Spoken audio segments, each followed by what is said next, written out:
आखिर भगवान श्री राम की देह त्यागने के बाद अयोध्या का क्या हुआ?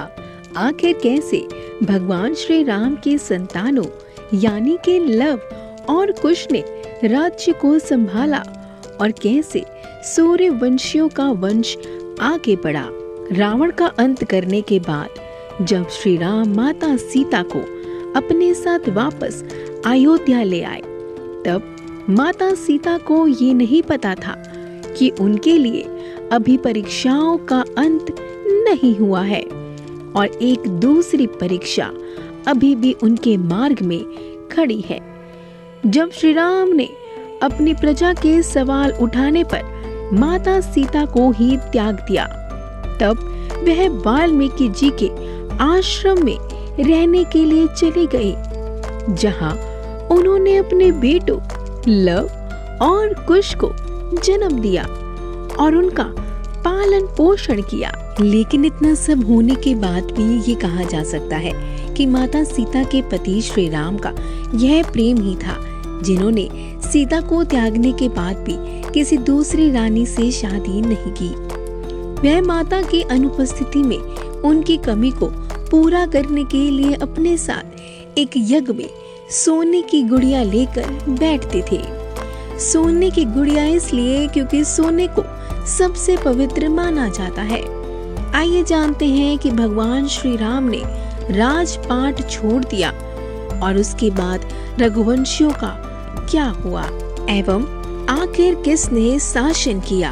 भगवान श्री राम की राजपाट छोड़ने के बाद कुश अपनी सेना के साथ अयोध्या आए और उन्होंने वहां पर शासन संभाला। उन्होंने कुमुदवत से विवाह किया और अदिति के पिता बने और उसके बाद अदिति के पुत्र हुए निषाद और निषाद के पुत्र हुए नर और नर के बाद हुए नव। और इस तरह यह वंशावली बढ़ते बढ़ते यहाँ तक पहुंची कि महाभारत काल के राजा बृहदल तक। इतिहास में बृहदल का जिक्र कुश की 50वीं पीढ़ी के रूप में किया गया है। वह भगवान श्री राम के ही वंशज थे। उन्होंने कुरुक्षेत्र के युद्ध में कौरवों की ओर से युद्ध लड़ा था। कहते हैं चक्रव्यूह के दौरान अभिमन्यु और बृहदल के बीच घमासान युद्ध हुआ था और अभिमन्यु के प्राण घातक तीर से बृहदल की मृत्यु हो गई थी। हमारे पुराणों में भरत, लक्ष्मण और शत्रुघ्न की दो पुत्रों का जिक्र मिलता है। भरत के 2 पुत्र हुए ताश और पुष्कर, वहीं लक्ष्मण जी के पुत्र चित्रागत और चंद्रकेतु, वही शत्रुघ्न के पुत्र हुए सुबाहु और शूरसेन। कहते हैं मथुरा का नाम पहले शूरसेन ही था। कहते हैं कि जब भगवान श्री राम को वनवास मिला, तब उस समय में भरत जी का राज्याभिषेक होने वाला था, लेकिन भरत जी नहीं माने। उन्होंने दक्षिण कौशल प्रदेश में कुश और उत्तर कौशल प्रदेश में लव का अभिषेक कर दिया था। भगवान राम के काल में ही कौशल राज्य उत्तर कौशल और दक्षिण कौशल में विभाजित था। कालिदास के रघुवंश चरित्र के अनुसार भगवान श्री राम ने अपने पुत्र लव को सरावती का और कुश को कुशावती का राज्य दिया था। शावली की माने तो लव का राज्य उत्तर भारत का था और कुश का राज्य दक्षिण भारत का था। वही रघुवंश चरित्र के अनुसार कुश को अयोध्या जाने के लिए विंध्याचल पार करना पड़ता था। इससे यह भी सिद्ध होता है कि उनका राज्य दक्षिण कौशल में ही था। कुश की राजधानी कुशावली आज के बिलासपुर जिले में है और कौशल को राम की माता कौशल्या की जन्मभूमि माना जाता है। वहीं दूसरी तरफ ऐतिहासिक तथ्यों के अनुसार लव ने लवपुरी नगर की स्थापना की थी। लवपुरी के बाद में वह लोहापुर कहा जाने लगा, जो वर्तमान स्थिति में लाहौर ही है। यहाँ तक कि इनके किले में लव का एक मंदिर भी बना हुआ है। दक्षिण पूर्व एशियाई देश लोआस्थाई नगरी लोकपुरी दोनों ही उनके नाम पर रखे गए हैं। ऐसा माना जाता है कि इसके बाद लव के वंशज गुजरात चले गए और मेवाड़ में आकर बस गए, जहां इन्होंने सिसोदिया वंश की स्थापना की। साथ ही ये भी सुनने में आता है कि लव से राघव राजपूतों का जन्म हुआ। जिसमें बड़गुजर जास और शिकवल का वंश चला। दूसरी शाखा सिसोदिया राजवंश की थी, जिसमें गेसल और गहलोत वंश के राजा हुए। दूसरी ओर कुश ने कुशावती राज्य की स्थापना की, जो छत्तीसगढ़ राज्य के बिलासपुर जिले में है। कुश ने अपना राज्य पूर्व की तरफ फैलाया और ऐसा माना जाता है कि थाईलैंड के राजा इसी वंश के थे। शायद इन्हीं कुछ कारण से थाईलैंड के राजा को आज भी राम की उपाधि देने की प्रथा यथावत है।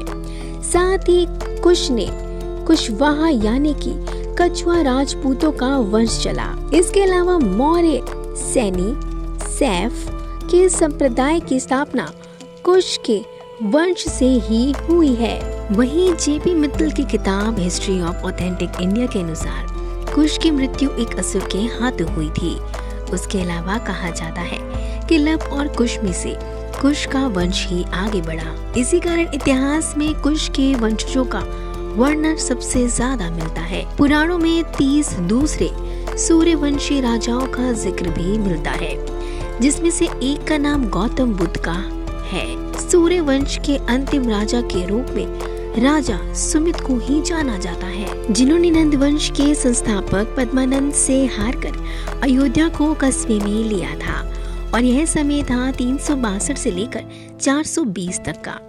वही भारत की सर्वोच्च अदालत में ये भी आगे जाकर पूछा गया, क्या राम के वंशज आज भी अस्तित्व में है? तब जयपुर के राज परिवार में से दिया कुमारी ने एक पत्रावली के जरिए कुछ सबूत पेश किए, जिसमें अयोध्या के सभी राजाओं के नाम कर्म अनुसार लिखे हुए थे और इसमें राम के वंशज के रूप में 289 नंबर पर वंशज अमर जयपुर के सवई जय सिंह का नाम था और इसी कर्म में 307 वंशज के रूप में दिया कुमारी के पिता महाराजा भवानी सिंह का भी नाम मिलता है। तो इस सब से यह पता चलता है कि राम के वंश अभी भी चले आ रहे हैं। इस तरह आज भी ये वंशावली चलती आ रही है और आगे भी चलती रहेगी।